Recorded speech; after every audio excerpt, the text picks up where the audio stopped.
G'day team, happy 2017, Christmas and all those sort of things. Wow, what an exciting start to that vlog. I guess the biggest question that none of my 9 subscribers have asked is, where the hell have you been? Yeah, that's right. I mean, I last stuck up a video on this channel 39 days ago, and that is absolutely ridiculous. So, let's cover the usual excuses and then get into some stuff.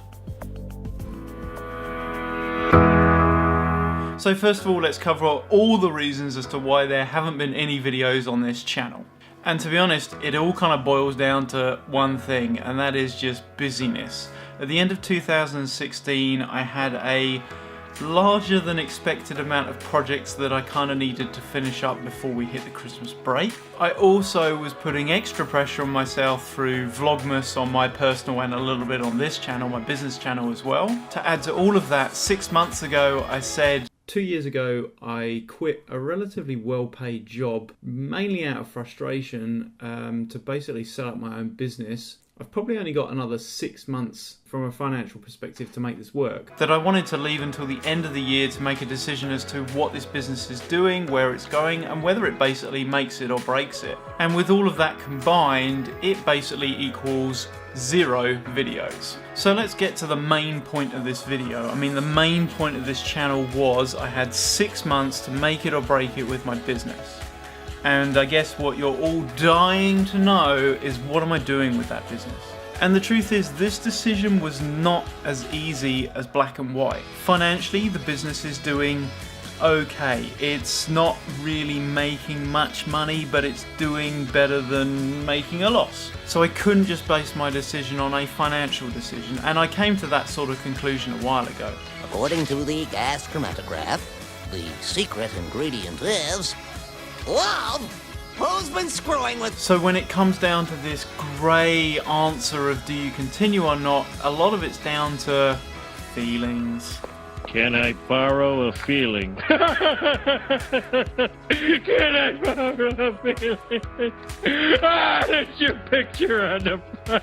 The start of 2017 also saw that I had to spend a lot of the beginning of this month cleaning up projects from 2016 and having them ready to go out to clients. So it wasn't just a case of being able to sit back, think about it and make a clear-headed decision. And for good or for bad, I kind of feel like my decision it's almost done through not making decision. I believe that my final answer is that I am continuing my business. I really do love what I do for work, and I don't want to go back to that corporate 9-to-5 environment. That said, the business does need to start gaining some ground and feeling. Can I borrow a feeling? Successful isn't the right word, because I do feel success in what I do, but it basically needs to be more sustainable, as in I need to be able to draw a living and see expansion for the business. So I believe what I'm doing is giving myself a reprieve. I'm extending my deadline. And oh boy, does that now sound like I'm a university student. Please, can I have a deadline extension? I'll also add at this point that to add to my confusion, I had an old boss phone me up and actually asked me whether I wanted to go back temporarily and work for them. So at a time when you're thinking about money being a financial driver, predominantly for businesses as it always is, then somebody offers you money to move away from what you're trying to achieve. And it's a difficult decision. Anyway, with the decision to move forward, I then started to basically look at the business and reframe it. To be honest, I think this is an important thing to do regularly throughout your business.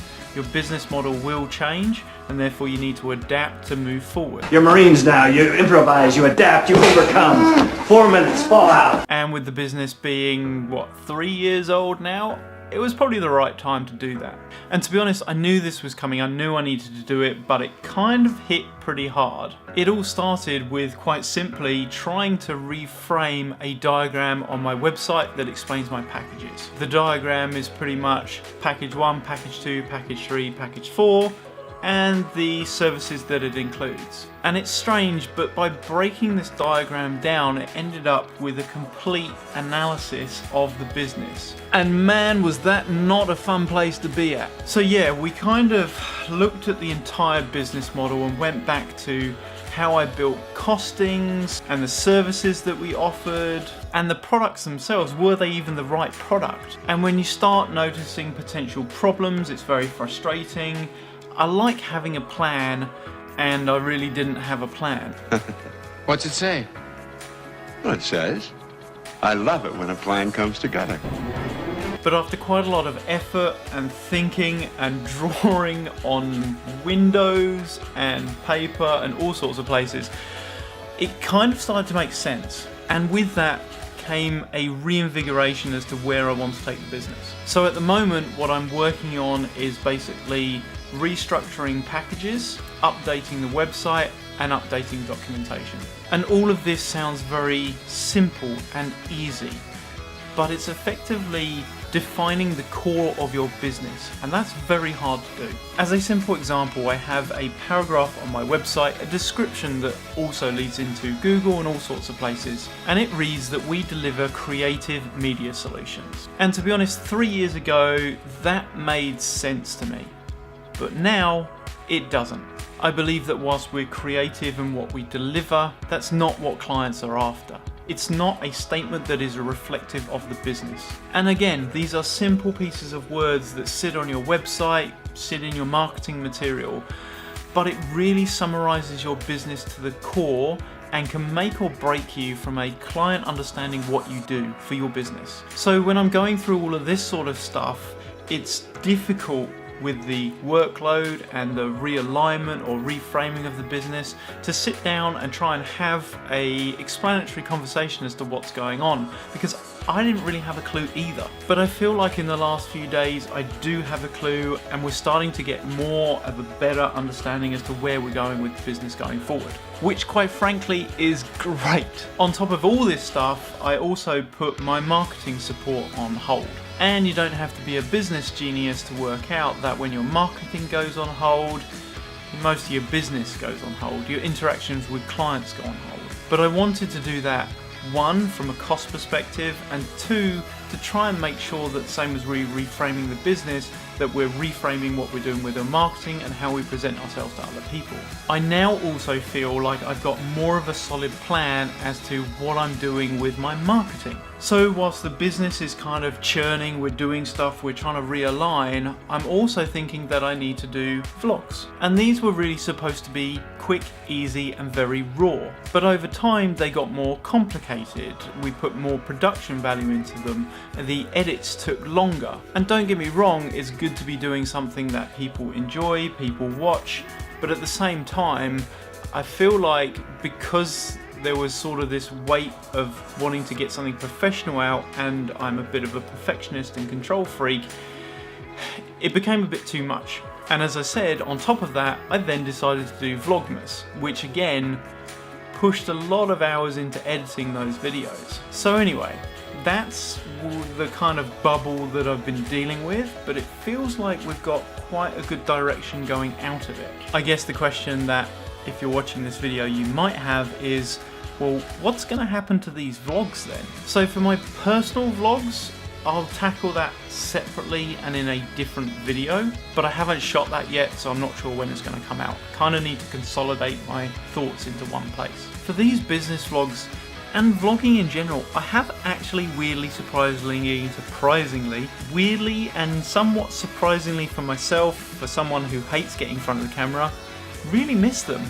I was actually out shooting a piece and we did a small testimonial video, and I did it in the style of a vlog. And I actually really miss getting in front of the camera and having a random chat to people who can't talk back to me. That probably says something about me. So I really want to continue these business vlogs. I was actually looking back for how they had progressed in the 6 months of starting the vlogs as part of this business channel. And I think there is definite value in me looking back and providing a very, as honest as I can be, documentation about my business. So these vlogs will be going ahead, the business will be going ahead. The business I have an idea on the format on, but the vlogs I'm not so sure. I think to make them successful, I just need to drag them back a little bit and concentrate on it's 80% and done rather than 100% perfect and never finished. And what I mean by that is just do something and get it out there. Anyway, as usual, that is probably more than enough rambling from me. I hope this video has provided some insight as to the business, what we're doing going forward for the business and the vlogs, and as ever, if you want to keep in touch with what my business is doing and the journey behind it, consider subscribing to the channel. If you've enjoyed the video, consider giving a thumbs up, and as ever, thanks for watching.